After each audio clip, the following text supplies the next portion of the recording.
निश्चितार्थोऽयम् सर्वथा निश्चितार्थोऽयम् हनुमति हरीश्वर निश्चितार्थस्तरश्चापि हनुमान कार्य साधने हनुमान कार्य साधने।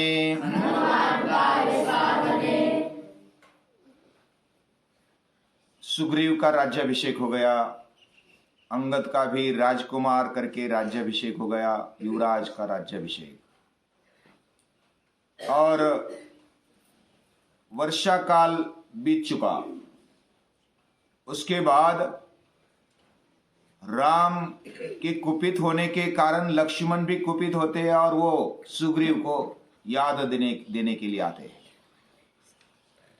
कि अभी वर्षा काल तो समाप्त हो गया, तेरा वचन किधर गया, तेरी मैत्री किधर गई, भूल तो नहीं गया, खाओ पियो मजा करो में। तो ऐसा लक्ष्मण याद दिलाने के लिए आते हैं। यह देखकर हनुमान सावधान होता है और वो पहले सुग्रीव के पास भाग जाते हैं और तारा को भी बताते हैं कि अभी सुग्रीव जाएगा तो कदाचित अनर्थ हो जाएगा सामने, इसलिए क्या करो, पतिव्रता तारा को भेजो आगे। तो जब महिला आती है तो उसमें एक ताकत होती है, वात्सल्य और प्रेम होता है, और जितना क्रोध है उतना नहीं रहता, शांत हो जाता है। तारा रानी ने भी वैसा ही किया। वो बोलते हैं कि हम तो वानर है, यानी हम मनुष्य नहीं है, हमारे से गलती होना ये कोई विशेष बात नहीं है, हम तो वानर ही है। हम काम क्रोध या तो जो भी इच्छाएं कामनाएं भोगना है, हम तो वानर करके हम भोगते ही है, इसलिए हमसे होना ये कोई विशेष बात नहीं, हमें क्षमा कर दो। लेकिन आपका क्रोधित होना आपको शोभा नहीं देता, यानी आपको भी बताने की क्षमता रखने वाली, लक्ष्मण को भी बताने की क्षमता रखने वाली तारा है। तो लक्ष्मण का क्रोध तो आधा तो कम हो जाता है, लेकिन क्रोध तो है, राम ने बताया तो फिर उसमें कोई कसूर नहीं। फिर सुग्रीव के पास आते हैं और बोलते हैं कि वाली के लिए जो दरवाजा खुल गया था वो अभी तक बंद नहीं हुआ है, तू भी तैयार हो जा। लेकिन सुग्रीव भी क्षमा मांगते। कोई भी क्रोध पूर्वक आता है ना तो बड़ा भी, यानी लक्ष्मण और राम ये बहुत ही ताकतवर है, जो भी सोचेंगे वो करेंगे और उसमें कोई खामी नहीं रहेगी। इसलिए सुग्रीव को मालूम है इनकी ताकत, तो बलवान के सामने पहले तो नतमस्तक होना चाहिए और योग्यता को देखते हुए प्रतिकार भी करना चाहिए। अगर योग्य बात है तो प्रतिकार करना चाहिए, तो बताना भी चाहिए कि आपका गलत है।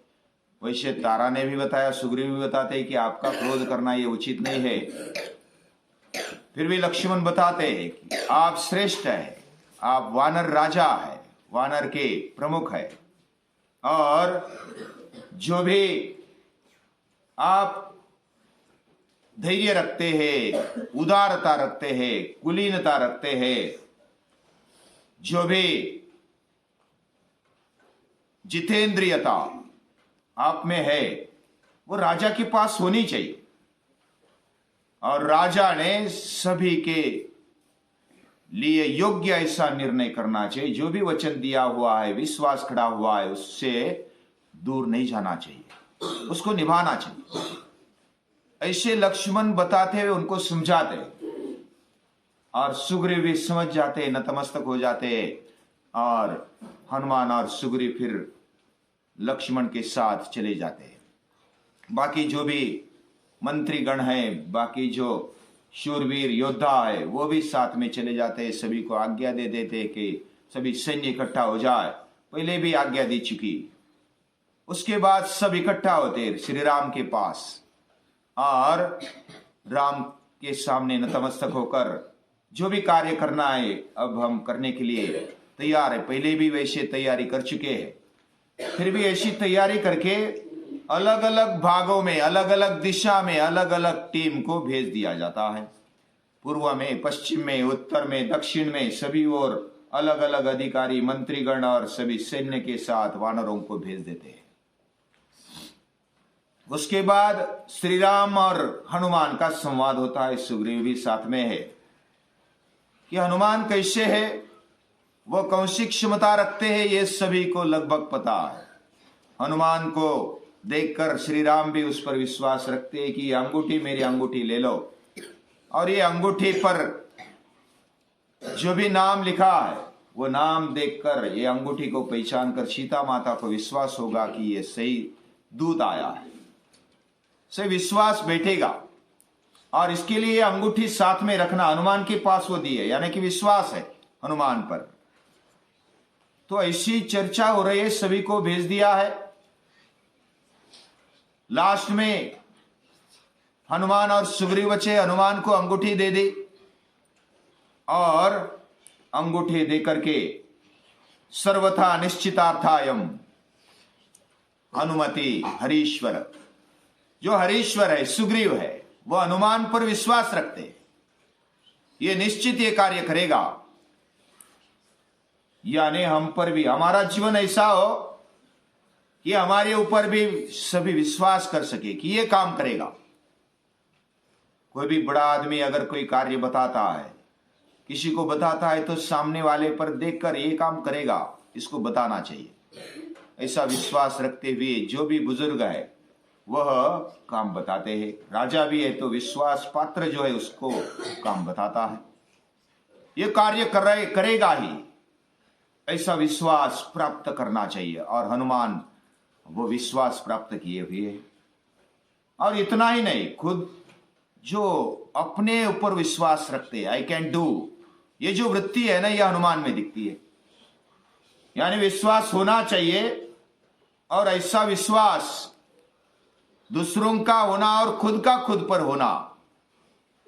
निश्चितार्थस्तरश्चापि, यानी वह खुद पर विश्वास रखता है हनुमान कार्य साधने, मैं ये कार्य करूंगा, ये कार्य मुझसे होगा ही। और केवल ऐसी अति विश्वास नहीं है, या तो ऐसा बोगस या तो फालतू विश्वास वो नहीं रखते। मैं कर सकता हूं, हो सकता है, ये पूरा विश्वास अपने ऊपर है, इसको आत्मविश्वास बोलते हैं। ये आई कैन डू वृत्ति ये हनुमान में देखने को मिलती है। हनुमान की उपासना होनी चाहिए, गांव गांव में होनी चाहिए, घर घर में होनी चाहिए। और ये हनुमान सच्चा दूत है, सच्चा दास है, सच्चा वीर है, पराक्रमी है, शूर है, वह गतिमान है, वह तेजस्वी है, वो बलवान है, वो बुद्धिमान भी है, जितेंद्रिय है। ऐसे अलग अलग गुण, वक्तृत्व कला में वो विशेष है। वह जब बोलता है तो सामने वाला वो आधा जीत लेता है। उसके पास शक्ति भी है, शक्ति लक्ष्मण, राम, सुग्रीव जैसी शक्ति उसके पास है। और ऐसे शक्तिशाली हनुमान वो अंगूठी लेते और उसी विश्वास के साथ उधर से प्रणाम करके, श्री राम को प्रणाम करके, लक्ष्मण को प्रणाम करके, सुग्रीव को प्रणाम करके प्रस्थान करते हैं। आगे जब चलते, दक्षिण की ओर चलते, बाकी सब जो वानर वीर है वो अलग अलग दिशा में गए हुए, पूर्व, उत्तर और पश्चिम दिशा में जो गए थे वह सब खाली हाथ वापस आ जाते हैं। दक्षिण की ओर जाने वाले जो भी ग्रुप है वह भी बहुत ढूंढे, लेकिन खाली हाथ फिर वापस आते गंधमादन पर्वत की तरफ। उस तरफ आने के बाद उधर हनुमान है, सुग्रीव है, वो दूर है, अंगद उनके साथ है, अंगद जो युवराज है वो उनके साथ है। वो बोलता है कि खाली हाथ हम आ गए, बहुत ढूंढा, लेकिन सीता माता को खोज नहीं पाए, तो सुग्रीव का क्रोध ये अच्छा नहीं होगा, वो मार डालेगा हमें। सुग्रीव ऐसे कड़क राजा थे, उनके पास शक्ति भी, और जो भी बताया वो काम करके ही आना, वैसे वापस नहीं आना, ऐसे बताया था। तो अंगद डर गए और बाकी भी डर जाते। तो वो क्या करते हैं, हम अभी बिना सीता माता को खोजे हम वापस नहीं जाएंगे, मुंह नहीं दिखाएंगे, ऐसा करके वो उपोषण के लिए बैठ जाते हैं। यानी प्रायोपवेशन उसको बोलते हैं। हम कुछ नहीं खाएंगे पिएंगे, बस अपना बलिदान दे देंगे। ऐसा करके बैठ जाते। उस समय हनुमान आ जाते। उस समय सूर्य के बारे में कुछ उल्टा सीधा बोलने के लिए कुछ चर्चा होने लगती है कि ऐसे ही कड़क है, इतना नियम तो समझना चाहिए ना, इतना कड़क कैसे नियम किया, ये ऐसे अच्छे नहीं है, वो गलत है। ऐसे अलग अलग चर्चा हो रही थी। हम अंगद के साथ रहेंगे, उसको ही राजा बनाएंगे, ऐसा कुछ बातचीत चल रही थी। यह हनुमान ने देखा। हनुमान वानर युद्ध मुख्यम है, वह जिस बात को भाप लेता है उसको सही समय पर ठीक कर लेता है। उसने क्या किया, सभी वानरों को बताया कि हमें राम के काम में आगे बढ़ना है, और भले अभी फेल हो गए ऐसा आपको लगता है, लेकिन आपने प्रयत्न किया, ये बहुत बड़ी बात है। और अंगद को भी अकेले में बताता है कि तू सर्वश्रेष्ठ ऐसा वीर है, शूर है, तेरे पास शक्ति है, बुद्धि है, तू सुग्रीव के समान, बाली के समान तेरे पास ताकत है। ऐसा विचार करना, सुग्रीव तेरे बारे में अच्छी सोच रखते हैं, और तू जो पुत्र बाली का है वो सूर्य का कोई पुत्र नहीं है, तू ही उसका पुत्र है, और तेरे बारे में ऐसी गलत सोच वो नहीं रखेंगे। तेरा सम्मान करने के लिए तत्पर है, तेरी माता का तेरा सम्मान करने के लिए वो तत्पर है, और अपनी जी जान दे सकते हैं। ऐसा बताकर वो सभी के मन में जो कलुषित या तो शंका आ गई थी उसको मिटा देते हनुमान। और राम के काम के लिए हमें संघ में चलना है। फिर वो उनको आगे बढ़ाते। सभी को भूख लगी है, सभी थक गए हैं, तो एक गुफा में चले जाते। गंधमादन पर्वत में एक गुफा है, उधर एक स्वयं प्रभा नाम की एक ऐसी व्यक्ति या तो स्त्री है, वो अनूठी है। उस गुफा में वो गए तो उधर बहुत ही ऐसे फूल फल दिव्यता से भरा हुआ वो अंदर एक गुफा में बड़ा नगर था, बड़ा बगीचा था। उधर सब जाते हैं। वानर तो तोड़ने के लिए लालायित हो जाते, भूख लगी है ना। हनुमान बोलते रुको, ये जो दिखता है वो दिव्य लोक दिखता है, इधर पूछे बिना हाथ लगाना अच्छी बात नहीं है, किसी का भी पूछे बिना लेना नहीं चाहिए, यानी कि ये हमारा नहीं है, इधर जो भी है उसको पूछना चाहिए। तो वो स्वयं प्रभा के साथ जाते हैं। वो दिव्य अप्सरा के समान, उधर जो नारी है वृद्धा है, यानी वह उसकी उम्र हो गई है, फिर भी उसकी मेहनत से उन्होंने दिव्य ऐसा वो वातावरण बनाया है। वो उसको नमस्कार करते कि आप कौन है, परिचय दे दो, हमें भूख लगी है, हम वानर है, हम ऐसे ऐसे आए हैं, श्री राम के काम में आए हैं, सुग्रीव हमारे राजा है, ऐसा सब कुछ बता दिया, और हमें अभी भूख लगी है, क्या करें, और हम निराश है, हमें सीता माता का पता नहीं चला, खोज नहीं हुई है, तो हम प्रायोपवेशन के लिए बैठे हैं, लेकिन अभी भूख भी लगी है, क्या करना चाहिए, तो हम अभी हमारा प्राण इधर छोड़ेंगे। ऐसा बोल करके वो उधर स्वयं प्रभा को बोलते। स्वयं प्रभा उनका जान लेती है और उनको बताती है कि मैं बताती हूँ, आप शांति से बैठे भोजन करें, इधर के फल फूल ले लो, खाओ और तृप्त हो जाओ। उसके बाद वो स्वयं प्रभा बताती है कि मैं आपको लेकर जाती हूँ समुद्र के किनारे, और समुद्र के किनारे वो लेकर जाती है और उनको बताती है कि इधर से जो लंका और जो रावण है वो इधर से समंदर के उस पार है, उधर कैसे जाना ये आप तय करो, लेकिन उधर वो है। और बीच में फिर उधर गंधमादन पर्वत पर संपाति भी मिल जाता है। संपाति का मिल जाना, उधर सब वानर आते हैं, संपाति को देखकर वो डर जाते हैं, उसके पंख जले हुए हैं, वो उड़ नहीं पाता है, बूढ़ा भी बन गया है। उसके छोटे भाई जटायु, उसके बारे में भी हनुमान बताते हैं, बाकी भी अंगद और ये बताते हैं कि ऐसा ऐसा जटायु युद्ध करके मारा गया, रावण ने उसका वध कर दिया। और इस प्रकार बताकर संपाति को बहुत दुख लगता है कि उसको मालूम नहीं था, ये बताते हनुमान और अंगद। वो बताकर उसको दुख होता है कि मैं अगर मेरे पास शक्ति होती तो मैं अकेला रावण को मार देता, मेरे भाई के जो भी मृत्यु है उसका बदला ले लेता, लेकिन अभी मेरे पंख तो जल गए हैं, मैं अभी वृद्ध भी बन गया हूं, मैं इधर से हिल नहीं सकता हूं, मुझे थोड़ा मैदान में ले चलो, दूर ले चलो। तो ऐसा बोलकर बाकी वानरों से वो पहले तो डर जाते, लेकिन बताने के बाद वो फिर उसको लेकर आते हैं। संपाति अपना इतिहास बताते हैं कि क्या क्या हुआ। पहले मैं स्वर्ग की तरफ इंद्र के साथ लड़ने के लिए गया था, उस समय आते जाते जटायु को सूर्य के सामने से गुजरना पड़ा, तो सूर्य का तेज से उसको बहुत ही धाप लगी थी, वो बहुत ही तप्त हो गया था, तो उसको ढकाने के लिए, उसको छाया छाया देने के लिए मैंने ऊपर से उसको ऐसा छाया रखी और मैं सूर्य के सामने चला गया। लेकिन मेरे पंख तो जल गए, लेकिन जटायु बच गया। लेकिन बाद में मैं गिर पड़ा, जटायु किधर गया बाद में मुझे पता नहीं चला। उससे मुझे पता नहीं कहा जटायु मेरा भाई चला गया। तो उस समय से मैं और जटायु बिछुड़ गए हैं। मैं तो अभी उस समय से इधर पड़ा हूं।